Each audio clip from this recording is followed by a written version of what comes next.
Hey guys, this is Raygun25, and I am casting for the third time now. I'm going to stop counting if you guys get annoyed with that. But spawning in the bottom left corner, we have ROOTMinigun as the red Protoss, and spawning in the top right corner, we have EGIdrA as the blue Zerg. So this game, we are playing with really famous all-stars here. ROOTMinigun and EGIdrA, of course, having their rivalry. I know they played in a couple tournaments together, and I know they have a bit of a rivalry going on. I don't know the full details, but we will see what happens. So EGIdrA, of course, from Team Evil Genius. He is known for his extremely bad BM. Of course, that match where he rage quit when Hug hallucinated Void Race. So maybe we'll see some of that going on. And just checking that this is Heart of the Swarm, so that I don't mess up. I actually just woke up, didn't even shower, didn't even brush my teeth, didn't eat breakfast. Didn't even say hi to my sister. Casting some Starcraft 2. That is what I do. Because I have no class today. And this is how I wish to spend my day. Not studying. Not job hunting. But casting Starcraft. Alright, looks like Minigun's gonna try to spot the hatchery timing here. He's gonna see the hatchery. Maybe he'll lay down a pylon. And I don't know, he's just being really annoying with his probe, delaying that hatchery as long as he can to gain the economical advantage here. And EGIdrA does lay it down. I think you actually pronounce it EGIdrA. EGIdrA. I don't know. I know that HotS pronounces this wrong. And I think he says EGIdrA. I think HotS pronounces this wrong though, because it's like a well-known thing. It's like, dude, why do you pronounce his name wrong after so many years? But anyway, it looks like our red Protoss will be going for a Forge Fast Expand here, with a gateway in front. So far, it's pretty standard. There's no gas in, like, Minigun's not making any gas as of yet, so we won't be seeing any like crazy, I don't know, like warp gate timings or maybe like quick Stargate play. So none of that. EGIdrA will have 2 links come out though, and try to like snipe off some probes. Going for a quick 3 hatch actually.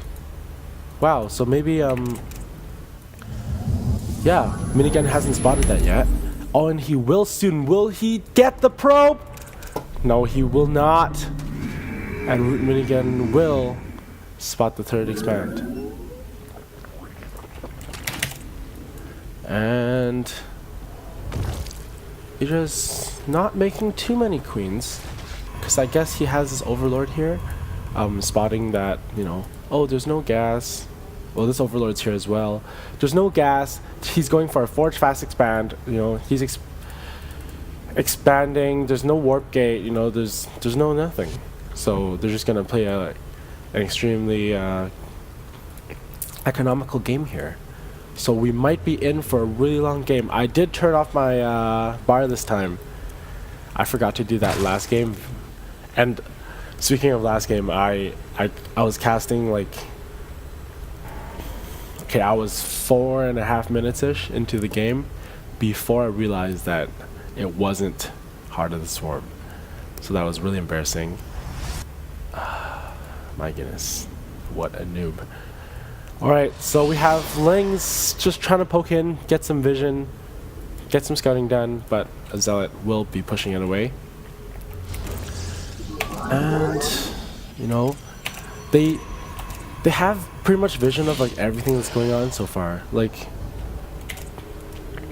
EGIdrA doesn't see like Oh, Minigun has 2 gas, but why does that matter? Because it's so far it's like pretty standard textbook play. I haven't really seen anything like crazy going on here. And the mothership core is out. So if he goes for a push or anything soon, he might want some more queens. Because I know in Heart of the Swarm, Zerg is usually opting for a bit of like a more queen heavy push. Not queen heavy, but more queen heavy openings, since Protoss has really early air now. And also that Sky Toss is so strong. Like if they jump out with some oracles, you want a good number of queens there. Also the Evo Chamberless Spore Crawlers really help deal with early aggression. So he will poke in for a little bit.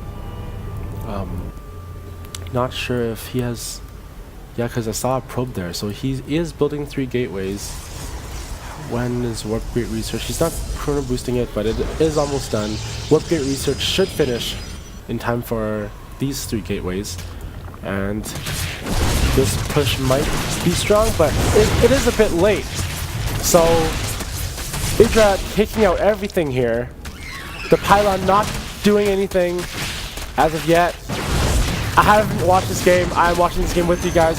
The mothership core will recall back to save itself. And there we go. Honestly though, the mothership core is so low in health, he's gonna recharge some of that Protoss shields. But the warp gate timing, a little bit late. A little bit late. It was sort of like a 2 base forge fast expand, late 4 gate kind of thing, but the gateway did not make it in time. The Lings will poke around to see if there's anything going on here, but he does have an Overlord here, so that really isn't a big deal. And going for the 3rd expand now. Maybe getting denied by the Zerglings. Sure as hell gonna try. Will he get it? Oh. No, he's gonna take out all these sentries instead. Sentries so important for their force fields, and when you have sentries, you do wanna keep them there because their energy recharges over time. They're sort of like you don't want to lose them. You can lose your zealots, just remake them because if the zealots are low health, they're not tanky anyway. But for a casting unit, you want to keep them there as long as you can. Recharge energy, keep using them. They have a really good replay value. So EGIdrA is going for a 4th expansion now since he sees the 3rd expand. Playing very, very standard. Sees an expand, expands herself kind of thing. Doesn't try to go for anything too aggressive here. Making Hydralisks. I love the Heart of the Swarm Hydralisks. They have their off creep. Researching that first. Muscular augments. So you can move as fast off creep as you can on creep, which is great. And then creep spine falling after that. So he'll be going for a Zergling Hydralisk push. This is very interesting actually. Because usually when I make Hydralisks, I would want, because it needs to be so slow I guess, I would always want to have Roach's buffering. Oh man, and that, what's it called? That photon overcharge is so strong. Pushing away the Zerglings and the Hydralisks. Zerglings are all dead now. And he has no buffer here, which is okay because none of these units, there's no Psy Storms, there's no Colossi. Not too bad. And with the Hydralisk speed, you can kite the Zealots. Take out these rocks to get a better positioning. And he's in a bit of a contain, but this is amazing positioning, so don't know how well this is going to turn out for EGIdrA. EGIdrA does have a supply lead, 151 to 119, and oh, thought he was going to go for the push. This observer here will see everything though. I don't know, as Zerg, I've been getting more overseers. Gonna wrap around here. Daybreak is really annoying to protect your third base, because if you try to protect your third base, people can just run by your front. So I do hate defending the third on Daybreak. And taking out everything. This lone Hydralisk here will escape with 15 health. Amazing hero Hydralisk. Not really hero, but survivor Hydralisk. So they're both playing, oh! There'll be some muta aggression here. No photon cannons. Taking out a good number of probes. Not too many. 30, oh no workers, 4 workers killed. Really not too amazing, but pulling his army back and going for the third base here, EGIdrA! Taking out a gateway, taking out taking out 2 gateways, but I thought he was going to go for the Nexus or something. Like if he popped that Nexus, I think he did have enough time to drop the Nexus. Maybe because Hydralisk do insane DPS, but too bad. And the Colossus pop, but the Mutalisk will target down the Colossus. Not doing nearly enough damage there. But that's okay, because as I said, if you defend the third, you can just walk into the natural there. He will wrap around. Maybe get some better positioning. Oh, the Colossus melting away the Hydralisks. But Hydralisk will drop the Colossi. 14 kills, 12 kills. Colossus are so good against Hydralisks. And this Colossus barely surviving with 3 health and 0 shields. EGIdrA will back away here though, because that was not a good, this is definitely not a good engagement. I still think, I don't know, maybe, I don't know if this is the wrong mindset. This is EGIdrA we're talking about. I still think you do need that like roach buffer.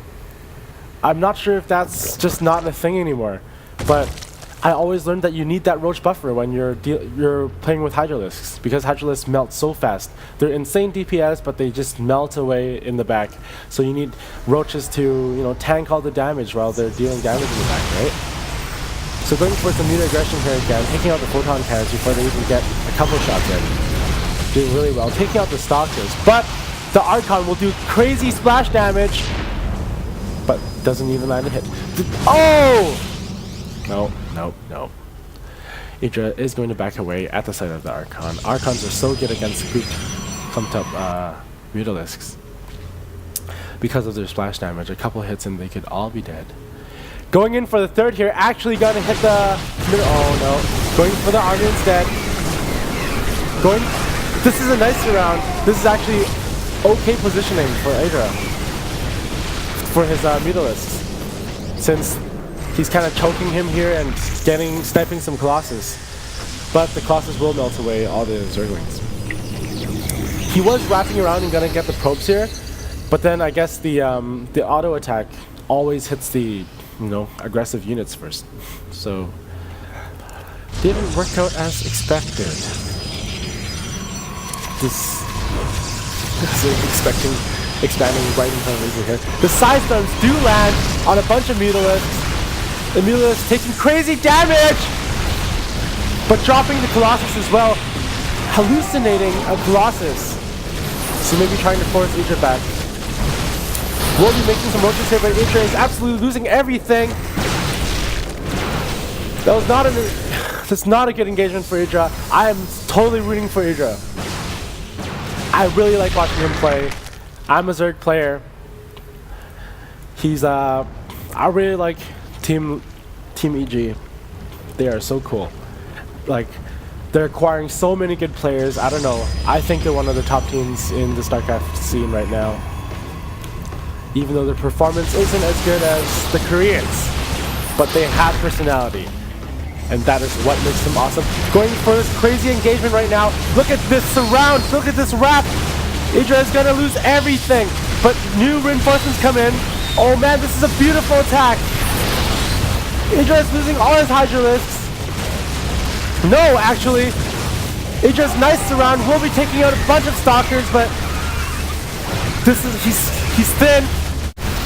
And EGIdrA will clean up ROOTMinigun. So it turns out that during that battle when I was yelling, the computer detected that I had some feedback and automatically turned off my microphone. Thank you. So I was actually casting the rest of this game to myself and nothing was recording. But that is okay because now we are in a video editor and we will finish this game up. So that engagement, like I thought ROOTMinigun was gonna take it, but EGIdrA does take it out. So all the Mutalisks are dead and he'll be making Viper.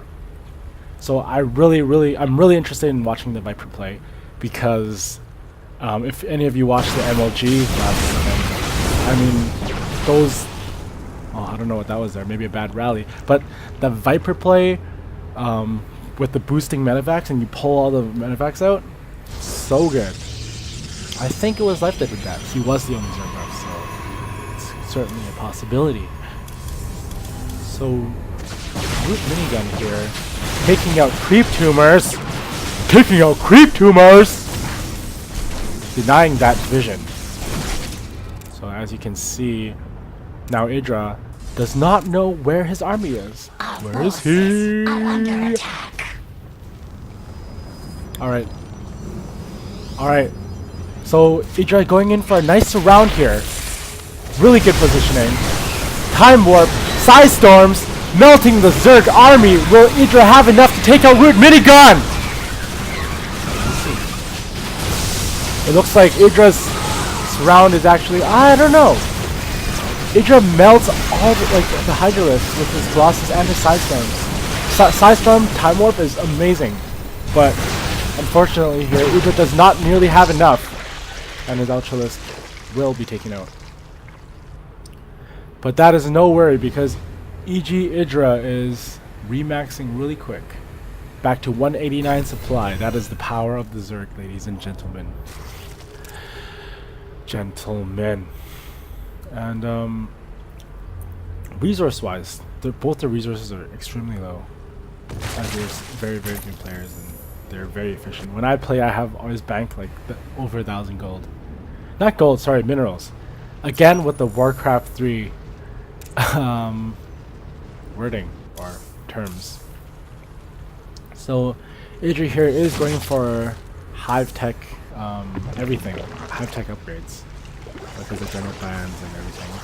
So pushing into the late game here, and I think EGIdRA is going to maybe attack the third, but no, he's just gonna go for this expansion. And can he take out ROOTMinigun? This is really nice with the splash damage on the Ultralisk, taking out the Colossus, maybe! But Archon's tanking a lot of damage. Archon's actually can tank a lot of damage. EGIdrA not nearly having enough. His army will melt. But Ultralisk so good against Stalkers, but it's not nearly enough. You can't have two Ultralisks fight like an army. There's Colossus, there's everything. Takes out a good chunk though, but the supplies are sort of closely matched. 30 above. EGIdRA is 30 above, but he also has more expansion, so keep in mind that a lot of that supply will be drones. Alright. Can EGIdRA win this? Can he? He does have 5 bases, but Protoss is on 4 base, and I don't know. All EGIdRA's engagements have been losing, basically. They've been sort of even, but mostly losing. So we'll see how this goes. EGIdRA has amazing creep spread, laying down like 10 creep with his queen right now. Charging the Vipers up. And ROOTMinigun will be taking out the creep tumors that are freshly laid, planted, creeped, I don't know. pointing at the creep tumors. I'm actually watching myself point at the stuff and no commentary, so I don't know what I'm talking about here. I'm talking about the creep tumors, but it looks like he'll be wiping out these creep tumors. I guess I saw that coming with the observer. He'll be wiping out minigun, maybe going for a push here. Backing up, backing up. Minigun's been playing relatively like defensive. It seems like EGIdRA's been the one attacking and sort of losing. So minigun does have the defender's advantage. Kind of like in Risk, how the defender, if it's tied, the defender will win. But I'm hoping that the Vipers will give us some like really cool Viper play with the Colossus maybe being pulled back right to the Ultralisk. But I think EGIdRA's going to go in for engagement here. Getting that nice surround again. EGIdRA's so good with these surrounds. And he's going to go for the engagement. Can EGIdRA take this game? I'm totally cheering for EGIdRA. Can EGIdRA take out the Colossus? Is he... Where's the Abducts? I think he's casting Blinding Cloud, but I don't think the Blinding Cloud really does anything when you have Colossus with siege range. And EGIdRA will be taken out by ROOTMinigun! GG! Well, GG in terms of EGIdRA's GG, which is, okay, well, lol, you're OP, this game is stupid, you fucking suck. But that is okay because they both lolled and they both left the game. So I actually found this replay on a new replay thing I found called like I think sc2replays.ru, which is great because now we get to see there's more pro matches there, more EGIdRA, more EG, more Root, more Starcraft 2, Heart of the Swarm fun. Thank you. Fare thee well. Bye bye.